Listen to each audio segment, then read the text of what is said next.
நானே இங்க சமைக்கணும், ஜாமா கழுவணும், வீடு பெருக்கணும், துணி துவைக்கணும், எல்லா வேலையும் பாப்பனா. ஆனா சார் ஒரு வேலையை பார்க்காம நல்ல சொகுசா உட்காந்துட்டு போறோம். உன் கஷ்டமே எனக்கு இப்பதாம்மா புரியுது.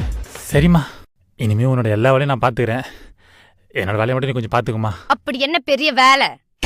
இனிமே current bill, water bill, EMI bill, credit card bill, மளிகை ஜாமான் bill, phone recharge bill, wifi bill, cylinder bill, school fees நீயே கட்டிடு. கூடவே car loan, housing loan, personal loan, gold loan, education loan சேர்த்து நீயே அடைச்சிரு. கல்யாணம், காது குத்து, மஞ்சள் நீராட்டு விழா, பிறந்த நாள், இப்படி எந்த நல்லது கிட்ட வந்தாலும் அதுக்கு மொய் நீ தான் செய்யணும். என் வீட்டுல இருந்து அம்மா, அப்பா, அண்ணன், தம்பி, அக்கா, தங்கச்சி இப்படி யார் வந்தாலுமே அவங்களுக்கு நீ கறி சாப்பாடு தான் போடணும். என் ஷெல்ஃபு பீரோன்னு ஃபுல்லா ட்ரெஸ் இருந்தாலும் மாசம் மாசம் நான் புது ட்ரெஸ் கேட்பா, அதை கண்டிப்பா வாங்கி தரணும். வீக்கெண்ட் ஆனா சினிமா, பீச், பார்க்குன்னு கூட்டு போனோம். வரும்போது கண்டிப்பா ஹோட்டல்ல தான் சாட்டுவார். மாச கடைசியில் உன் கையில காசு இருக்கான்னு தெரிஞ்சுமே உன்னை நான் ஷாப்பிங் கூட்டு போக சொல்லுவேன். நீ கடை வாங்கியாச்சும் ஷாப்பிங் கூட்டு போனோம். அப்படி நீ கூட்டு போக மாட்டேன்னு சொன்னா நான் கோச்சிக்கிட்டு அப்பா வீட்டுக்கு போயிடுவேன். ஏன் சொந்தமோ உன் சொந்தமோ எந்த விசேஷம் வந்தாலும் யாரு என்னன்னு பாரபட்சமே பார்க்காம அவங்களுக்கு நகை நீ தான் செய்யணும். மாசம் பிறந்து 1ஆம் தேதி ஆனா டானு வீட்டு வாடகை கட்டினா ஹவுஸ் ஒன்று கேட்கற மாதிரி வச்சுக்கூடாது. Hair cut, trimming, head massage, facial, manicure, pedicure இப்படி என் க்ரூமிங் செலவையும் நீ தான் பார்த்துக்கணும். நான் போர் அடிக்கும் போது வெப் சீரிஸ், மூவி, கேட்ராமா, கிரிக்கெட்டும் பார்ப்பேன். அதுக்காக எல்லா ஓடிடி பிளாட்ஃபார்ம் சப்ஸ்கிரிப்ஷனையும்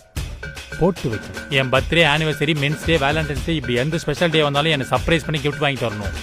உன் சொந்த செலவில் 3 மாதத்துக்கு ஒரு தடவை என்ன வெளியூர் வெக்கேஷன் கூட்டு போனோம். கூட்டு போன இடத்துக்கு என்ன கூட்டு போகக்கூடாது. அப்படி கூட்டு போனால் எனக்கு மூட் சிங்ஸ் வரும், கோவப்படுவேன், கத்துவேன், கெட்ட வார்த்தை திட்டுவேன். அதெல்லாம் கேட்டுட்டுமே நீ மூடிட்டு தான் இருக்கு. எல்லாத்துக்கும் மேலே முக்கியமாக வெக்கம், மானம், சூடு, சொர்ணம், ரோஷம் இப்படி எதுவுமே வரக்கூடாது. இல்லை ஏதாவது ஒன்று வந்தால் கூட உன்ட்ட டைவர்ஸ் கேட்பேன். இது எல்லாத்தையும் ஓகேன்னா சொல்லி இப்போவே நம்ம கடமையை கை மாற்றிக்கலாம்.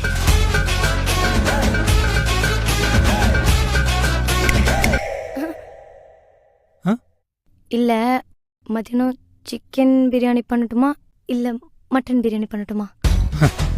நீ செய்யி, பேரை நான் வச்சுக்கிறேன். நீங்க கால் மேல கால் போட்டு டிவி பாருங்க.